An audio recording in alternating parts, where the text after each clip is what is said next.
Sa maliit na barangay ng San Nicolas, kilala si Buboy bilang masipag na binata, taga-igib ng tubig, tagahakot ng kahoy, at laging handang tumulong sa kapitbahay. Sa likod ng kanyang madalas na pawisan at sunog sa araw na katawan, ay isang pusong tapat at tinitiis ang tahimik na pag-ibig sa kababata niyang si Mia. Si Mia, ang magandang dalagang maraming tagahanga, ay tahimik ngunit may misteryosong kislap sa mata. Ngunit sa tuwing sinusubukan ni Buboy na lumapit, palaging malamig ang tugon nito. Ang totoo, may ibang binata na pinapantasya ni Mia, isang lalaking tagalungsod na paminsan-minsan lang dumadalaw. Ang totoo niyan, bagay kayo ni Buboy, ani Ali, ang tomboy na ate ni Mia, habang nagkakape silang dalawa sa harap ng bahay. Si Ali ay kilala sa lugar bilang matapang at brusco. Siya ang protector ni Mia. Pero sa kabila ng panlabas na tikas, may pusong marunong magmahal, at marunong magbasa ng damdamin ng ibang tao. Bakit hindi mo bigyan ng tsansa si Buboy? Mabait yun, masipag pa, dagdag niya. Ali, huwag mo nga akong pangunahan. Hindi ko siya type, sagot ni Mia, sabay tayo at alis ng bahay. At gaya ng dati, sa tuwing pupunta si Buboy para umakyat ng ligaw, ay paalis si Mia. Si Ali ang laging naiiwan sa bahay, at siya na rin ang nakikipagkwentuhan, nagpapakape, at minsan ay nag-aalok pang maghapunan kay Buboy. Sa maraming pagdalaw ni Buboy sa bahay ni Mia, napansin niyang palagi na lang si Ali ang kausap niya. Dumaan ang mga linggo, naging magaan ang loob niya rito. Palabiro si Ali, mahilig magbiro ng bastos pero hindi nakakainsulto, at higit sa lahat tunay na mabait. Isang gabing umuulan, nadatnan ni Buboy si Ali na nag-iisa sa bahay. Si Mia ay nasa lungsod daw. Niyaya siya ni Ali na kumain. Pagkatapos ng hapunan, nag-inuman sila ng kaunting gin habang nagkukwentuhan tungkol sa buhay, pagkabigo, at pagnanasa. At sa katahimikan ng gabing iyon, may nangyari sa pagitan nila. Isang mainit na tagpong hindi nila inaasahan, o baka matagal ng kinikimkim ni Ali. Sa mga sumunod na linggo, tila naging lihim na kasunduan ang lahat. Sa tuwing pupunta si Buboy para kay Mia, at wala ito, si Ali ang nandoon. At sa mga pagkakataong walang tao sa bahay, tila nagiging paraiso ang tahanan ng tomboy. Ngunit habang lumalalim ang ugnayan nila, unti-unti ring nabubuo ang guilt sa puso ni Buboy. Alam niyang si Mia pa rin ang laman ng kanyang puso.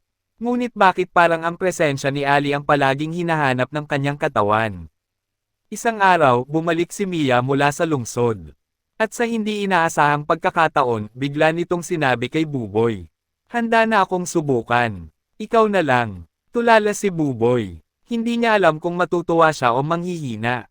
Ang tagal niyang hinintay ito, pero ngayong narito na, bakit si Ali ang naiisip niya? Simula noong sinabi ni Mia na handa na siyang subukan ang panliligaw ni Buboy, tila may kakaibang sigla sa bahay nila.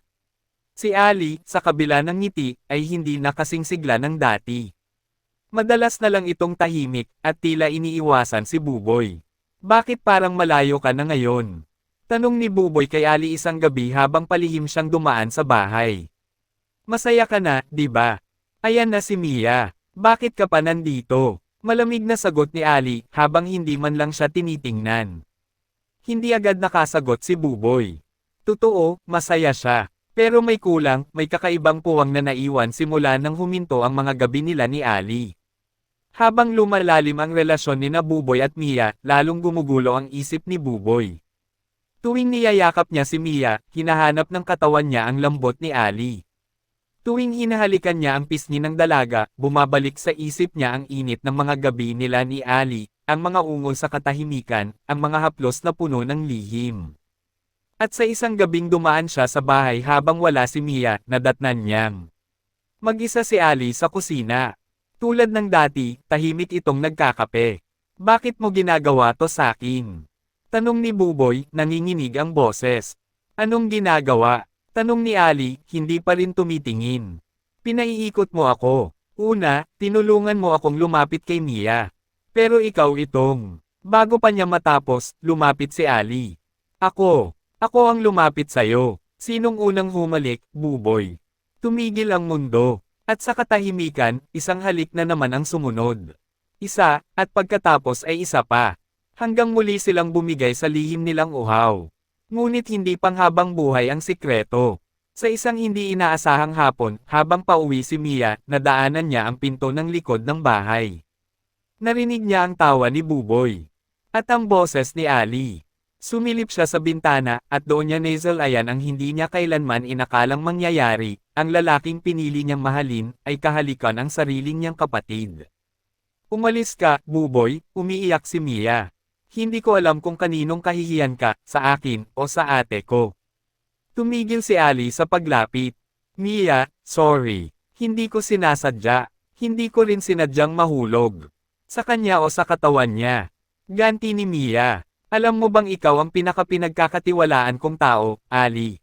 Umiyak si Mia. At sa loob ng gabing iyon, walang salita mula kay Buboy ang lumabas. Ang puso niyang puno ng pagmamahal ay ngayon punong-puno ng hiya. Ilang linggo ang lumipas, at sa bawat araw ng katahimikan sa baryo, hindi na muling nakita si Buboy sa bahay ni Mia. Umiiwas na siya, hindi na nagpapakita. Si Ali naman ay tila naging multo, bihira na ring lumabas. Isang gabi, habang umuulan, nakita ni Buboy si Ali sa ilalim ng waiting shed, basang-basa, naninigarilyo. Akala ko, ikaw ang pipiliin niya, ani Buboy. Akala ko rin, ako ang pipiliin mo. Lumipas ang mga araw. Sa baryong dating puno ng kwentuhan at tawanan, tila naging malamig na ang hangin. Ang balita tungkol sa pagkakasangkot ni Buboy at Ali ay unti-unting umikot, hindi man tahasang kinumpirma, pero ramdam na ng lahat ang tensyon. Si Buboy, na dating kilalang masipag at masayahin, ngayon ay palaging tahimik. Lumipat siya ng trabaho sa kabilang barangay bilang kargador sa palengke, upang hindi na muling madaanan ang bahay ni Mia. Samantalang si Ali, tuluyang nagkulong. Ang dating maingay niyang radyo, tahimik. Ang upuan sa harap ng bahay, na dating laging okupado ng mga batang naghahanap ng kwento o payo mula sa kanya, ngayon ay tinutubuan na ng alikabok. Ngunit isang araw, isang liham ang natanggap ni Buboy mula kay Ali. Buboy, hindi ko alam kung ito'y palam o isang huling pag-amin.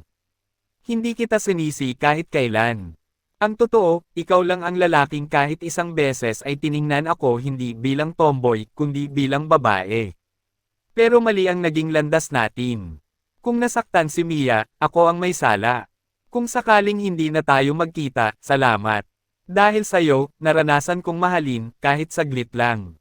Hindi malaman ni Buboy kung ano ang mararamdaman. Pinuntahan niya ang bahay ni Ali, ngunit isang kapitbahay ang sumalubong. Umalis na si Ali. Sumakay ng biyaheng pasyudad. Hindi na raw babalik. Pagkalipas ng 2 linggo, biglang bumalik si Mia. Nag-iba ito, mas payat, mas tahimik, pero may panibagong lakas sa mga mata.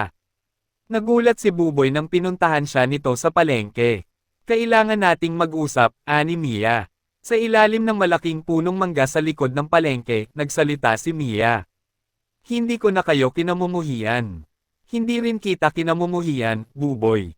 Siguro, masakit lang dahil hindi mo ko minahal sa paraang gusto ko, pero minahal mo pa rin ako. Sa sarili mong paraan. Tahimik si Buboy. Mahal pa rin kita, Mia. Pero hindi ko alam kung sapat pa yun ngayon. Hindi na. At hindi rin kita kailangang pilitin, tugon ni Mia, at ngumiti, ngiting may lungkot pero puno ng pag-unawa. Ang hindi ko lang kayang tanggapin, dagdag niya, ay kung paanong ang ate ko, ang ate kong buong buhay akong inalagaan, ay nawala na lang, dala ng isang lihim na ugnayan. Simula noon, naging misyon ni Buboy ang hanapin si Ali. Araw-araw ay nagtatanong siya sa mga terminal, nagpapadala ng mensahe sa mga kilala nila, at umaasang may makakausap na may balita. Sa isang karinderyang malapit sa pier, may nakapagsabi sa kanya. Yung tomboy na Brasco. Nandito yan noon. Naghanap ng trabaho. Pero sabi ng iba, nag-apply daw bilang helper sa isang cargo ship. Doon na lalong nabuo sa isip ni Buboy ang desisyon, kailangan niyang makita si Ali. Kailangan niyang linawin ang lahat, hindi bilang pagsisisi, kundi bilang huling pagtanaw ng damdaming hindi na pwedeng itama, pero hindi rin kayang burahin. Umagang-umaga pa lang, nasa pier na si Buboy. Bitbit ang maliit na bag at ang pag-asang mahahanap niya si Ali. Sa kanyang bulsa, dala-dala pa rin niya ang lumang sulat nito, lukot na, basa ng pawis at ulan, pero buo pa rin ang bawat salitang parang sinuntok ang puso niya. Nakita mo ba yung tomboy na Brasco, payat, maiksi ang buhok, medyo mapula ang labi? Tanong niya sa gwardya ng barko. Umiling ang matanda. Marami kaming ganyan dito, iho. Pero may isang bagong helper sa barkong Pamindoro. Kung gusto mo, subukan mong hanapin bago ito umalis mamayang hapon. Agad tumakbo si Buboy. Habang papalapit siya sa dulo ng pantalan, tanaw niya ang mga kargador na nag-aayos ng kahon, at ang mga babaeng nakablo uniform na abalang-abala.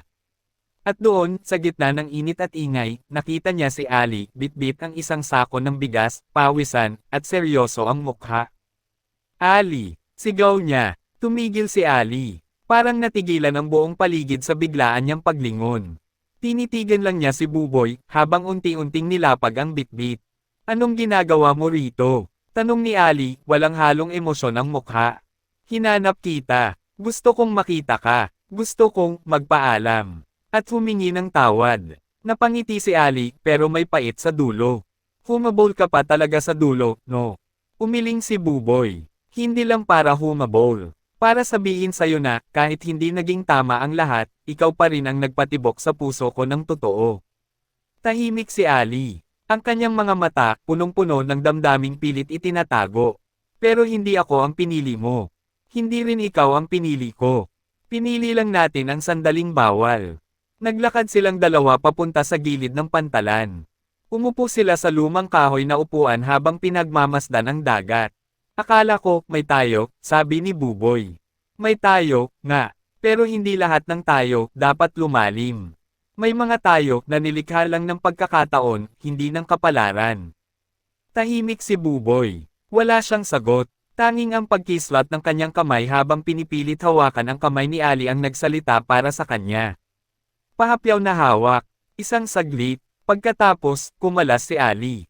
Ako na ang lalayo ngayon. Pero sana, pag naiisip mo ang mga gabi natin, huwag mong pagsisihan. Ako, hindi ko pinagsisihan kahit isa. Lumapit ang boss ng barko, kudyat na kailangan nang umalis si Ali. Bago sumakay, lumingon ito kay Buboy. Walang masama sa pagmamahal. Pero minsan, mali lang talaga ang panahon. At tuluyan na siyang sumakay.